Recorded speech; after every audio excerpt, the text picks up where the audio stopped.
Welcome back to News First on PNC. A store owner and manager are being accused of swindling the federal government out of $490,000 in food stamp benefits. Singeno Singenes and Inocencia Esirom are accused of wire fraud and unauthorized use of food stamp benefits from March 2011 to September 2013 by allowing SNAP recipients to pay off their SNI Mart store credit accounts with SNAP funding. Court documents state that the defendants would charge SNAP recipients who purchased merchandise on credit with higher prices for that merchandise and then charge them a late fee if they failed to pay their credit balances at the beginning of the following month. They are also accused of keeping the cardholder information to scam the government out of more money. The complaint states they used old receipts, EBT cards, and PINs to process fraudulent EBT transactions. To conceal their scheme, court documents state that multiple EBT transactions would be made within minutes from the actual cardholder's transaction. Well, it looks like the man accused of multiple burglaries and additional offenses in the states may not be getting a one-way ticket to Texas, at least for now. Last week, an extradition request was made to transport Ronnie Sanchez to the jurisdiction of Corpus Christi, Texas, where he is facing charges of credit card fraud. However, in district court today, a motion to withdraw the petition for removal was granted by Magistrate Judge Joaquin Manibusan. The motion to withdraw was prompted by a grand jury indictment in the local court, where Sanchez has been arraigned on 2 felony cases. The charges stem from an investigation into burglaries that occurred over the course of 2017. In that case, court documents state that Sanchez took police officers to 9 homes he is suspected of burglarizing. In the local cases, Sanchez has asserted his right to a speedy trial. In addition to this, Superior Court Judge Elise Iriarte ordered that Sanchez be held at the Department of Corrections until his case is resolved. In light of this, Assistant U.S. Attorney from the Southern District of Texas has agreed to withdraw the extradition request to all local authorities to prosecute Sanchez before returning him to their jurisdiction. Sanchez has been returned to the custody of local authorities.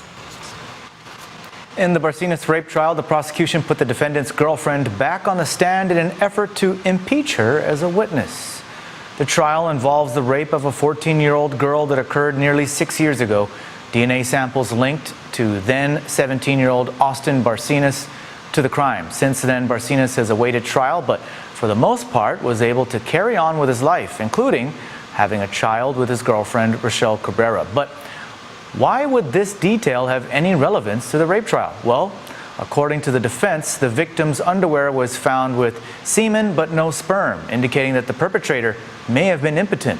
Meanwhile, under cross-examination by the prosecution, Cabrera was unable to recall a particular conversation she had with her boyfriend. Today, the government played snippets of the Paytel recordings in which Barcinas is heard allegedly saying, quote, "I can get my way," end quote. In another conversation, Cabrera can be heard saying, quote, "You didn't tell me the truth," end quote. According to the government, the recordings paired with Cabrera's testimony from yesterday is evidence that she is not a credible witness. And Cabrera also asserted that she just couldn't recall what was said in a conversation from 3 years ago. Closing arguments are set for Monday. Well, get ready to laugh out loud this Saturday with Season 4 winner of Last Comic Standing, Josh Blue. According to his website, joshblue.com, he is, quote, "perhaps best known as the comedian who puts the cerebral in cerebral palsy."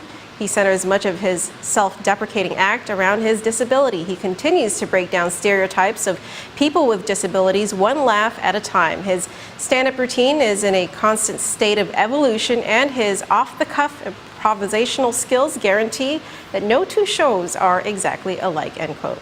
And guess what, Guam? He's here to knock your socks off, but for one night only. I'm so honored to be here.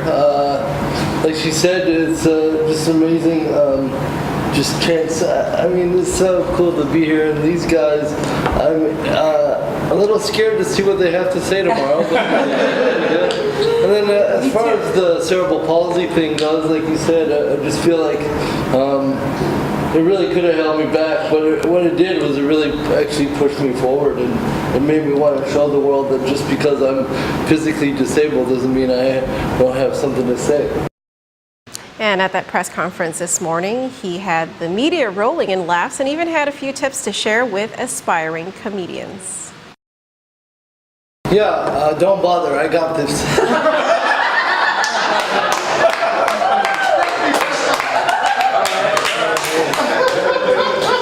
No, man, you know, the truth is about stand-up is as much as you can go to the shows and be like surrounded by and watch as many different comedians as you can and see what you like and see what you don't like and then go from there with your own voice. Like, I'll tell you, I learned a lot more from comics that I don't like because I'm like, I don't want to be that.